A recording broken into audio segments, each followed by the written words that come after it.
Thank you for joining us today for this session on Tracking Metrics for Success, co-presented by Ryan Stubbs, Senior Director of Research at the National Association of State Arts Agencies, and David Drews, Research Coordinator at the Center for Public Affairs Research within the College of Public Affairs and Community Service at the University of Nebraska, Omaha.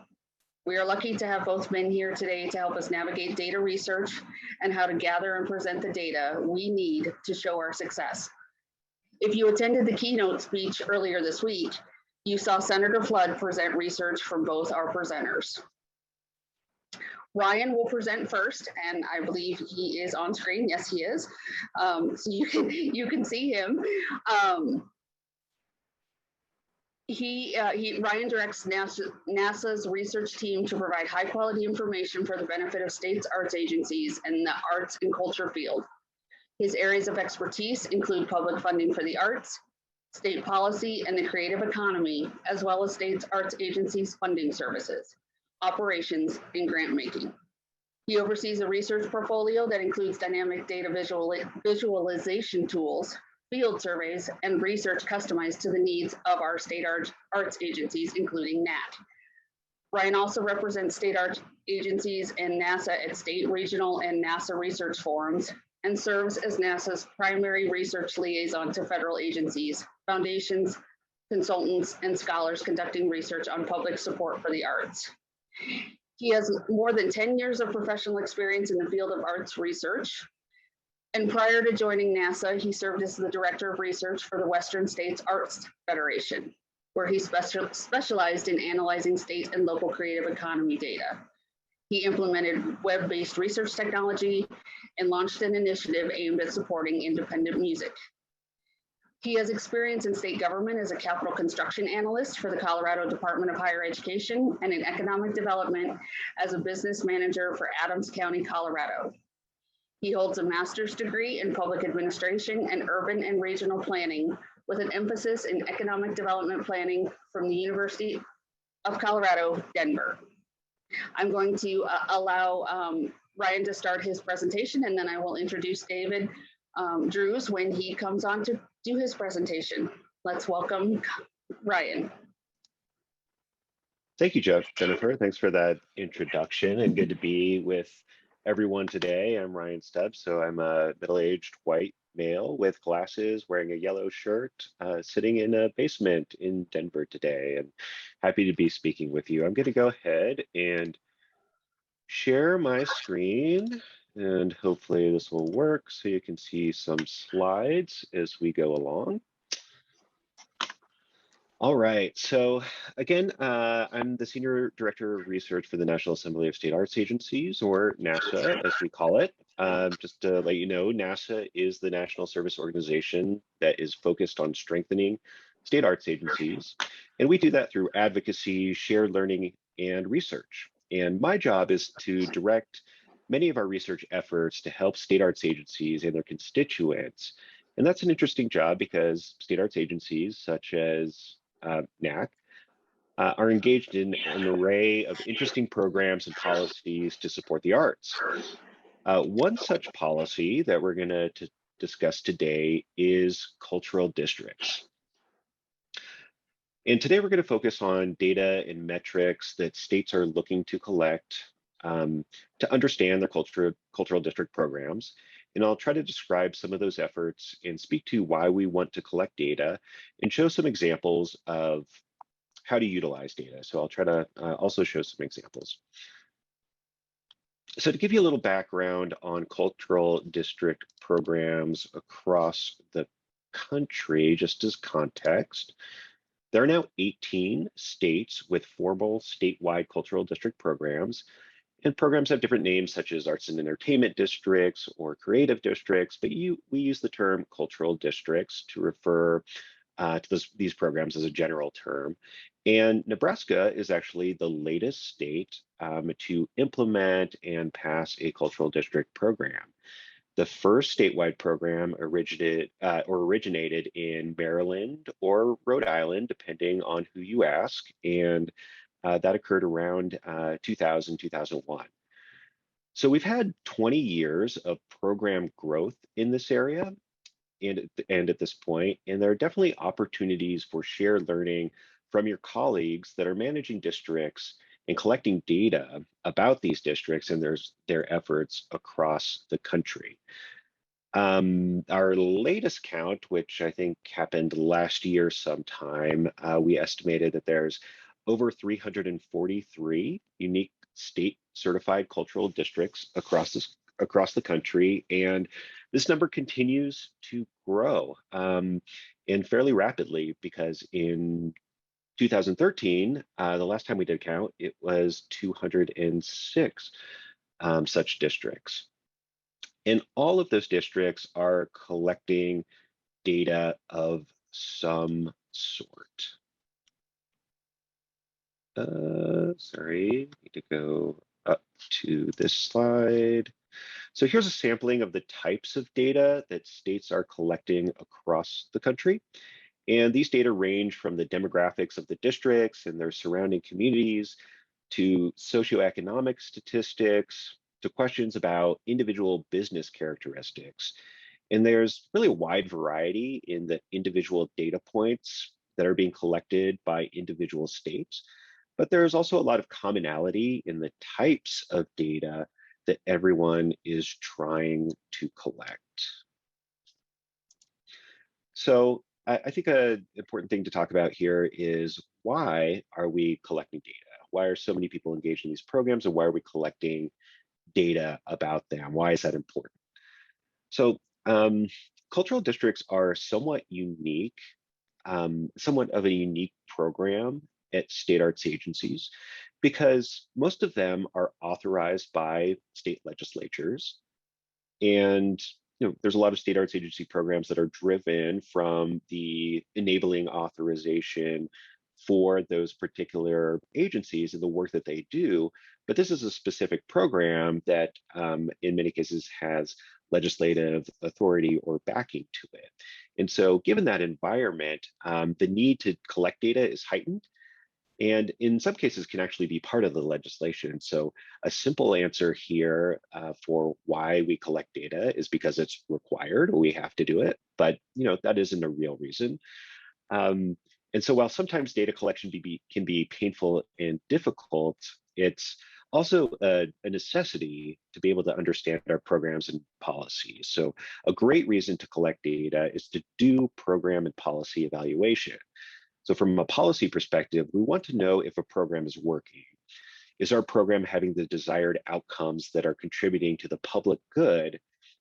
In the case of cultural districts, these outcomes might be economic impact, job creation, community cohesion, or community vibrancy. And from a program perspective, we want to know how we might want to improve our program so we can do our work better and achieve the outcomes that we want. So knowing some of the outcomes and having data to describe changes that occur within districts is important for communications and advocacy. And this is important for local and state support of the program, and also to help the program gain momentum. So we both want to know if our program is working, and we also want to have data to talk about why it's working and why it is beneficial and a good investment of public dollars. And that also gets the accountability equation. We want to make sure that participants are in fact participating and state resources are being well spent. So there's lots of good reasons to collect data, but those are just a few that I wanted to point out. Now, having the data is good, but you also need an analysis and reports of the data to understand it and to communicate about the data. So I just wanted to point out that a few ways that states have done some of this type of reporting. Obviously, there's economic impact reports. There are reports that talk about the return on investment, so how many dollars went back into the community, or how were tax revenues generated due to the program. Also, accountability reporting so districts can report their individual statistics from year to year. So we see how things change from year to year. And also there's metrics related to quality of life. So this might be kind of the perceived outcomes in communities and how community members or businesses perceive the benefits of the program and how that might be contributing to the quality of life in the area. So there's lots of ways to analyze the data, from things that can be simple and straightforward and very useful to ways that are pretty complicated. And one way, just as an example from Maryland, that is more of a complicated way of reporting the data. And this is a report that's done in Maryland every few years to understand the economic impact and the fiscal impact of their arts and entertainment districts.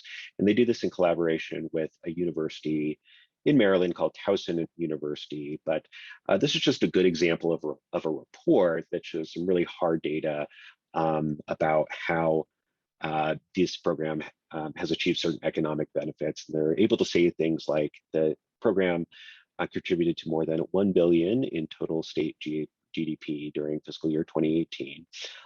And there's a link to this program here, which I think I could also send in the chat in a little bit.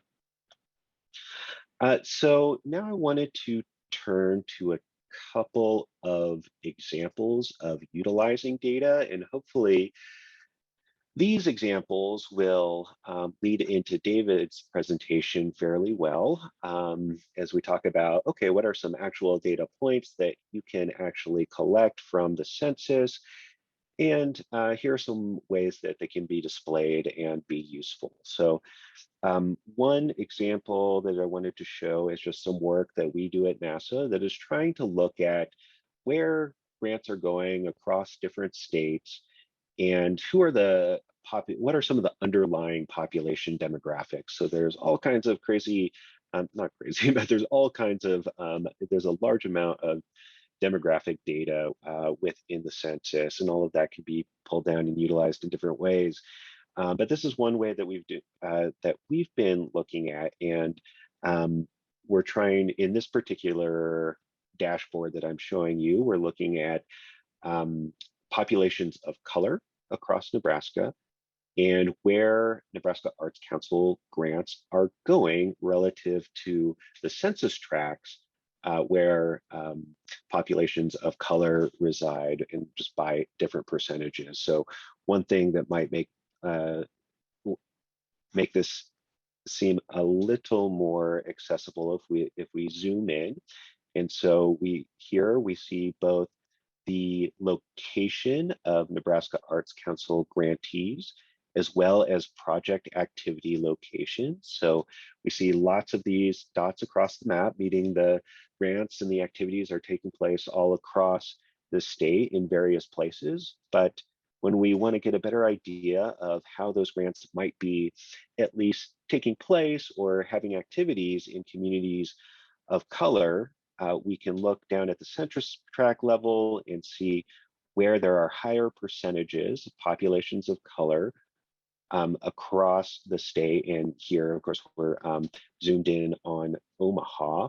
But generally, it gives us a sense of where those grants are going, and overlaying some demographic information just gives us a better sense of whether or not these activities are reaching certain populations. This doesn't tell us whether or not specific people benefited from activities, but it does give us a sense of the underlying demographics. One other thing I wanted to show quickly before handing it off, and this is just another tool that we use at times, and this is also a tool that I think you all can use. There is a paid version, but there's also a free version of this tool called Policy Map, which has a lot of deep data that in a mapping application that is fun and could be also useful for you to look into as a resource. But for example, here, I've pulled down a couple of layers that are in Policy Map. So one I believe is related to one of the data points that you are looking to collect, and that's free and reduced price lunch recipients by school district. And so here is just a view of, we're around Lincoln, and we see this layer of the percentage of free and reduced price lunch recipients. And then there's also a layer of Nebraska Arts Council grantees. We can, zoom in a little bit more and see some of these other ways. This is we're looking at it by school district here, because this is in fact by school district. But anyways, that's just another example of utilizing data. And I think that is all that I have for now. I will stop sharing my screen. I think hand it back to Jennifer. David. Next up is David Drews, who's the research coordinator at the Center for Public Affairs Research at the University of Nebraska, Omaha. He has served in that capacity for 18 years and is a specialist in data compiling and analysis.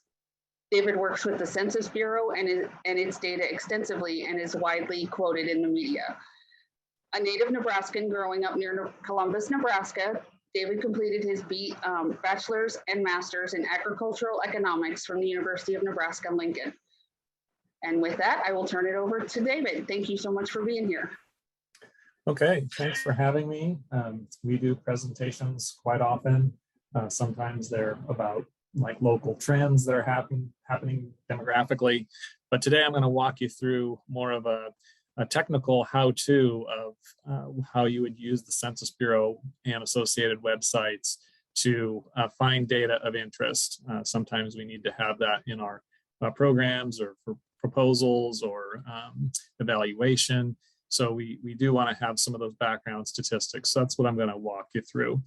I'm going to go ahead and share screen, and we'll just get started. And again, if you have questions, go ahead and post them in the chat or the Q&A function.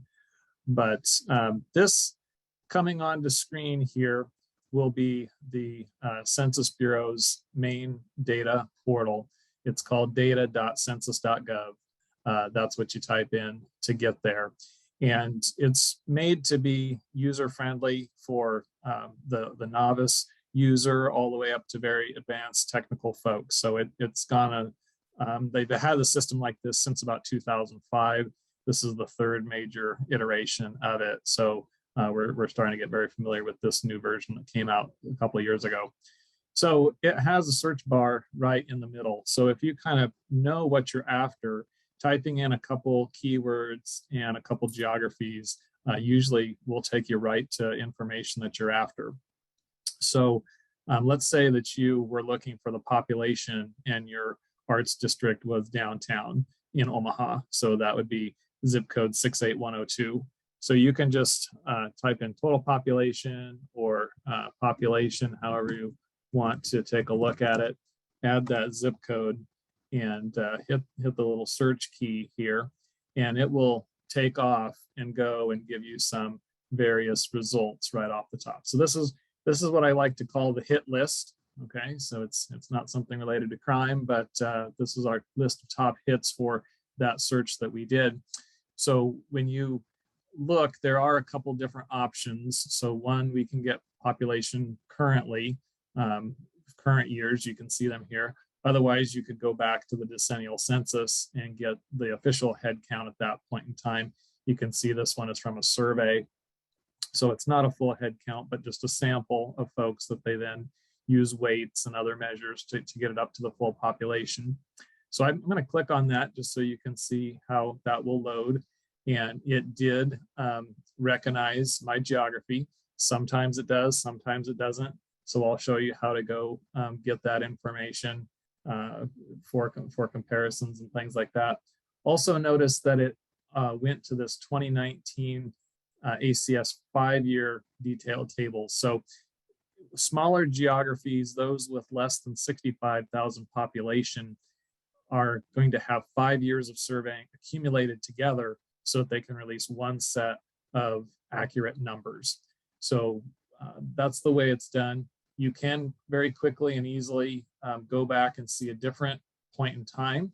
So the zip code data starts in 2011. So downtown has been growing. So if I click on this, I'm going to see a lower population in all likelihood. So it was about 8,500 Here's one about 5,400 back in 2011. So again, it's a 5-year period, 2007 to 2011. So think of it as centered on 2009. So before the start of this decade, about 5,400 people. And again, just clicking back to the most current data we have, which would be centered on 2017, it is about 8,500. So you can see the growth there. Now, this is really easy to use if you want to add another geography. So let's say you wanted to take and add one of the zip codes that's right surrounding it.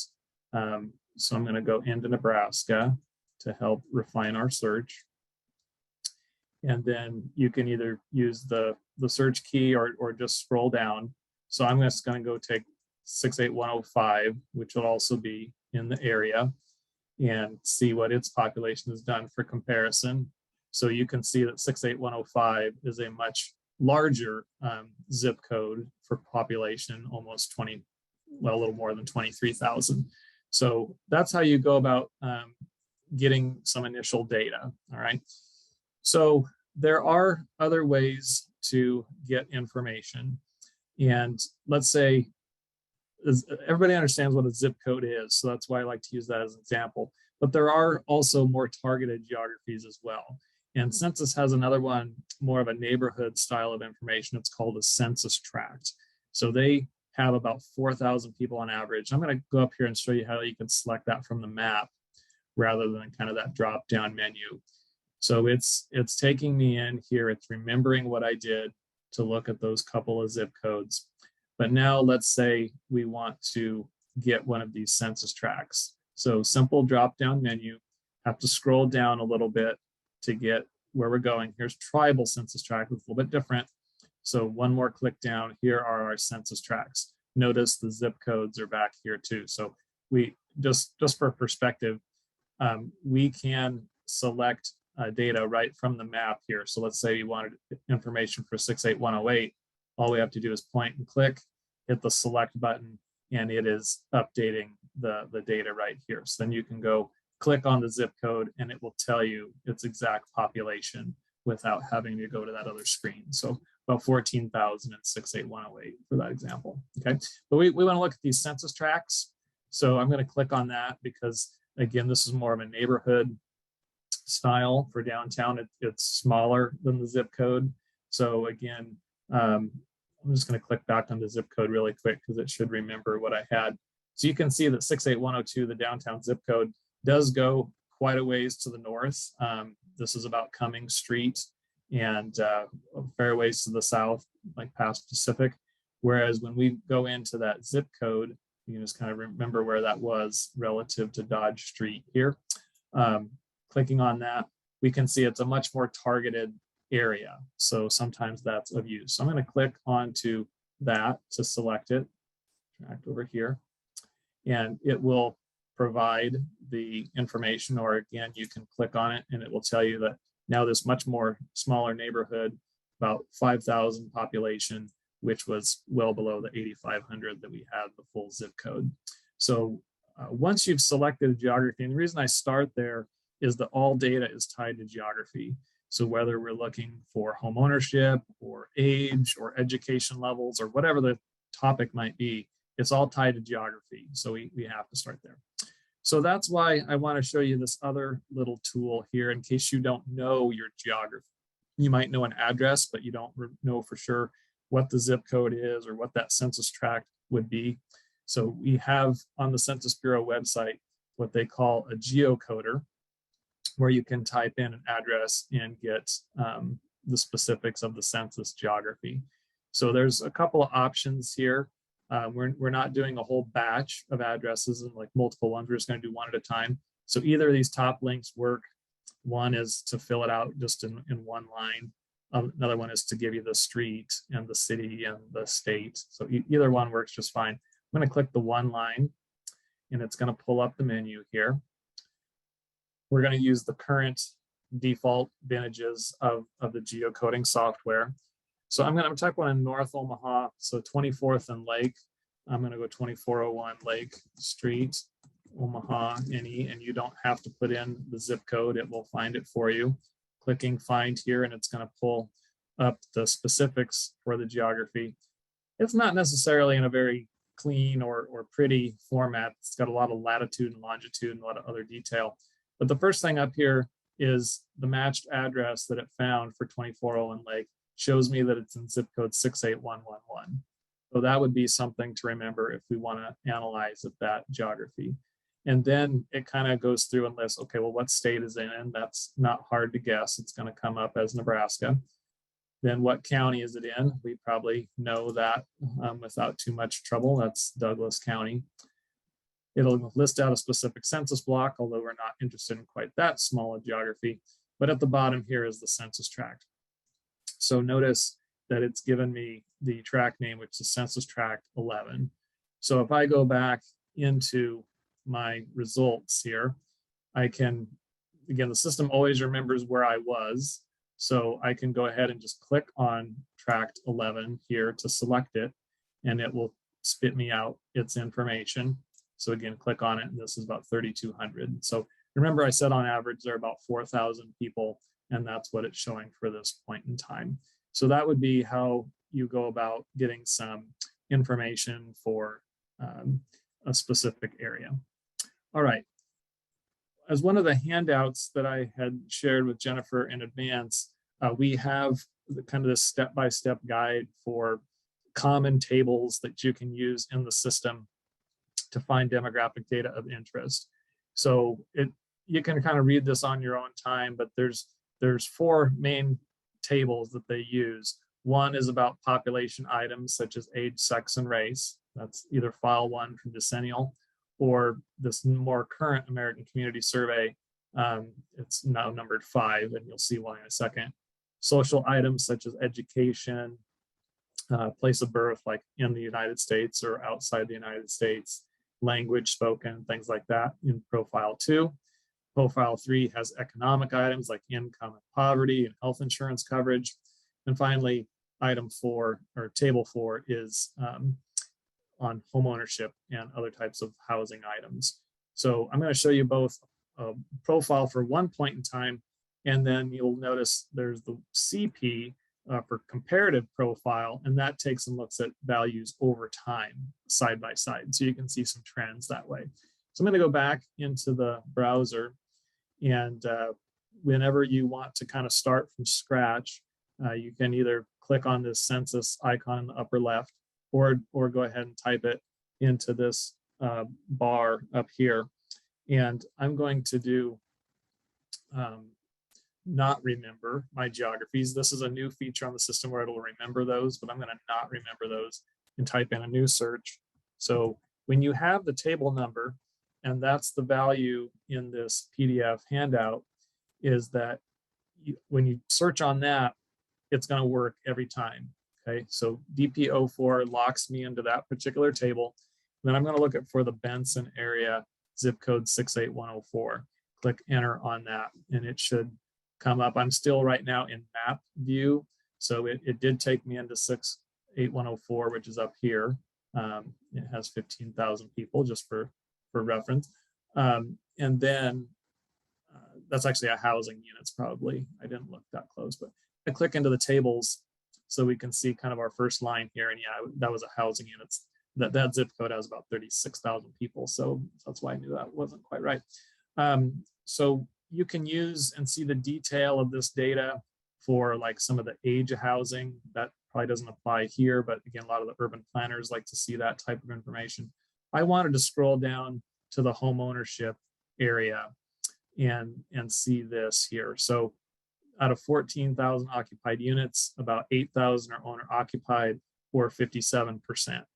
It's possible as people are doing profiles of who might be supporting the arts, maybe it skews more owner, maybe it skews more renter. I don't know those industry specifics, but I would imagine that would be an important variable to understand.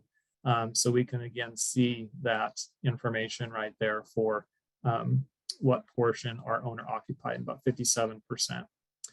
And you can again think to yourself, what it might be downtown in 68102. Again, I think that's a good comparison. So I'm just going to go ahead and add that. It remembers where I left off, so that makes it a little bit easier here. Scroll down to 102, and then it's going to put these side by side. Starts to get to be quite a bit of information on the page.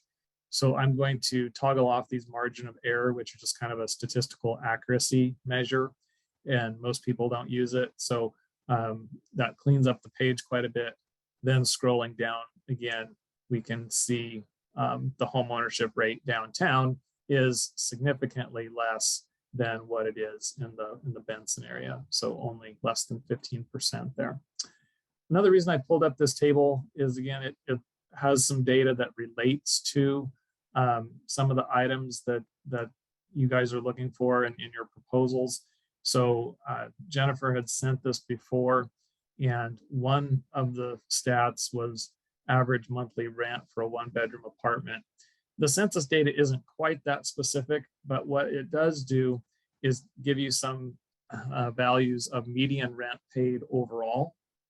And again, you can use that to compare across areas. So here's the rent statistics. So you can see how many households were paying various levels.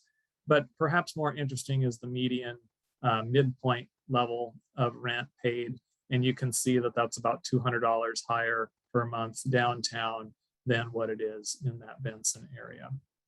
The other statistic that I like to use on this one, and again, to see the full screen, we can manipulate these columns, but it's rent as a percentage of income. And both that or like if you're paying a mortgage for a homeowner, so it's like housing costs as a percent of income, that is a good one to utilize because it kind of makes things consistent, especially if we want to compare across the country. So something in Omaha to say New York City. Okay, well, we know they're going to be paying more in rent, but they also tend to have higher income. So given those cost of living differences, this is a good measure. And 30% or more is generally seen as like the red flag level. So if you're spending basically a third or more of your income on housing costs, then there's that much less to go around for food and transportation and entertainment and all the other things that are part of our budget. So you can see downtown in 68102, about 40% of the renters are in that red flag area, whereas in Benson, it's much higher than that, almost 60%. So you can see there's more rental stress relative to income in 68102 than in 68104. Okay, so that's an example of the demographic profile. I also want to share one of the comparative profiles. So I'm just going to take a larger geography on this one.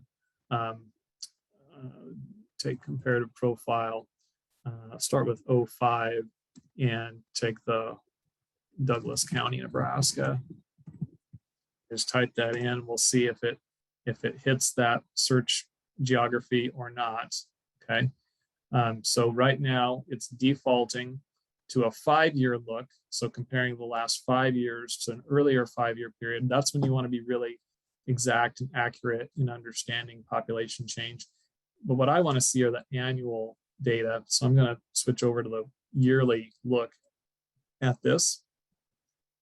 And what I wanted to share was a stat for 65 and older. So 65 and older population in Douglas County. I'm going to make these a little bit smaller so that we can see them across the screen a little bit easier.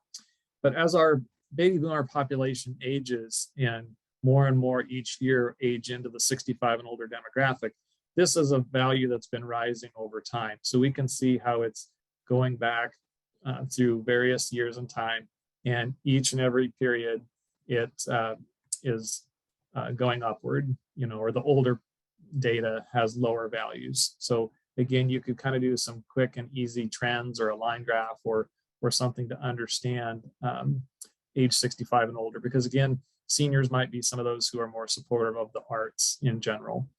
Again, we can go back to an early period of time. So this one ended in 2015. So if I go to the 2014 1-year data, it's going to go from 2014 back to 2010.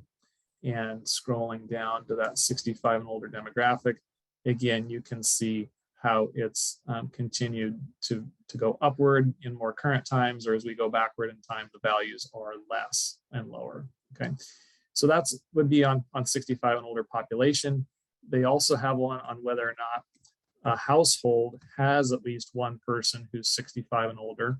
So it's a slightly different measure, but it's also useful. So households that have a person who's 65 and older, this is the older data back from 2014. So getting this fully on screen where you can see it, we see that it started out about 19% of households had at least one person 65 and older, increase, 22%. So now when I go to the most current data, we're going to see this is somewhere around the 25% mark probably. Okay, so there's 24.2, about the same as the year prior, and going on back. So pretty consistent upward trends there on that particular variable. Okay, on the handout, besides these 4 commonly used profiles, there are also something we call subject tables. And what they do and their value is that they take one topic and they break it down, might be by age, might be by race or income level. So we can take a peek. I've listed a couple of these common ones here, but based upon what was sent over, taking a look at internet speeds, we would have a proxy for that on the Census Bureau site. So that one was not listed on the handout. It's table 2801, okay? Or basically you can search on the word computer, or maybe better in this case is internet. I'll leave it Douglas County, Nebraska just for now. Hit enter on that. And it pulls in a specific table. I want to go see all tables if we can, or get to that other view. Right here, if I click these breadcrumbs, it lists all the tables. So notice, here's one on internet subscription. It shows how many households, that's what the data is for, right, on this particular table, households. 169,000 had broadband out of 229,000 total, okay? Well, I tend to be as lazy as possible, and that's where the subject table comes in handy, because rather than me hitting my calculator to figure out that percentage, if I come over here and click this S table, the subject table where it breaks it down for me, it will list that in both raw number and percentage, okay? So here's kind of similar. First of all, it goes whether or not they have a computer, and then whether or not they have broadband. Okay, so here's broadband specifically, the 169,000. So about 75 or 3/4 of all households had broadband in the county. You could also take in other types of internet, such as satellite or others. So broadband of any type is up to about 90% of all households. Okay, it's been a common question that we get relative to schools. I don't know if you need this level of detail, but I'll quickly show you again how you could take a map of this data. So to understand the spatial pattern, it's going to zoom me into Douglas County.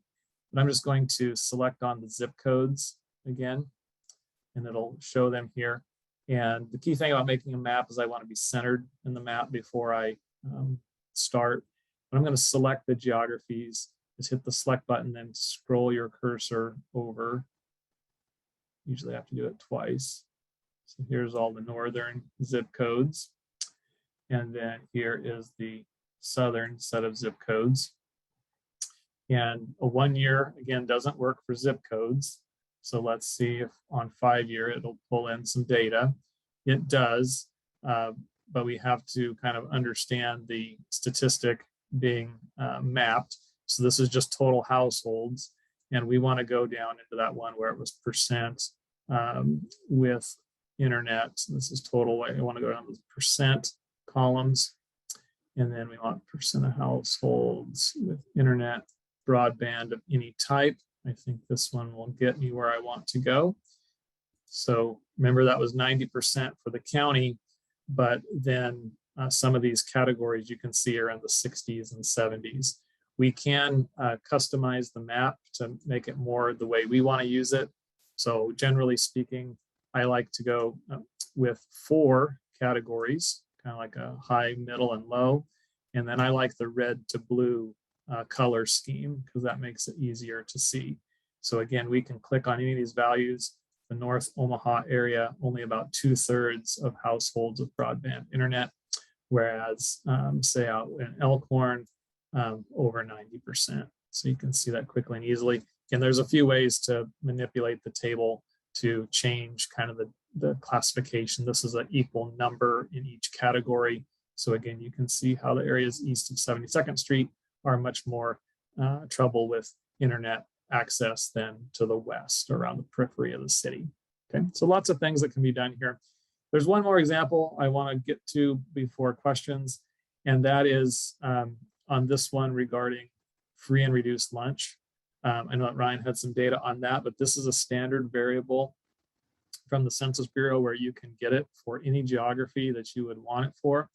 So the key thing on this one is that if you understand poverty, there's kind of a key variable of being in poverty, all right, or like 100% of poverty.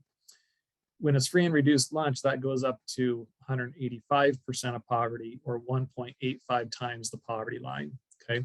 So in order to get that data, and this is something that you would want to write down. I'm going to start back from scratch, kind of a new search. The key thing when we want to do that, it's the ratio of income to poverty.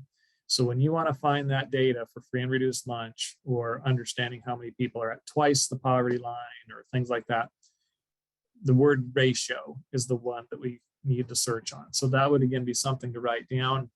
You can see as you write ratio, it starts to pull in those results.